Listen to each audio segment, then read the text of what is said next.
tuberculosis ay isa sa mga sakit na very common dito sa atin sa Pilipinas. So sobrang common nito dito sa atin, isa tayo sa mga mayroong pinakamalalaking pag-aaral tungkol dito. Kung matatandaan ninyo, meron pa nga tayong isang pangulo na namatay dahil sa sakit na tuberculosis. Alam niyo kung sino? Bigyan ko kayo ng 5 segundo para sagutin.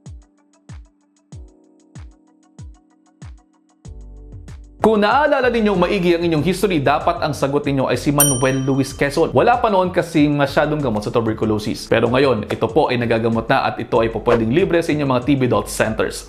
Kaya kung kayo po ay mayroong ubo more than 2 weeks na, nangangayayat, naglalagnat, namamawis lalo sa gabi, best na magpa-x-ray tayo at magpatingin ng plema. Pagkatapos niyan, kung magiging positibo, sa ilalim po tayo sa gamutan, usually mula 6 na buwan. Huwag po masyadong mag-alala, matapos naman po ang 2 linggo na kayo nagagamutan po, pwede na kayong bumalik sa inyong mga trabaho, basta't tuloy-tuloy lamang po at tatapusin ang inyong mga gamutan.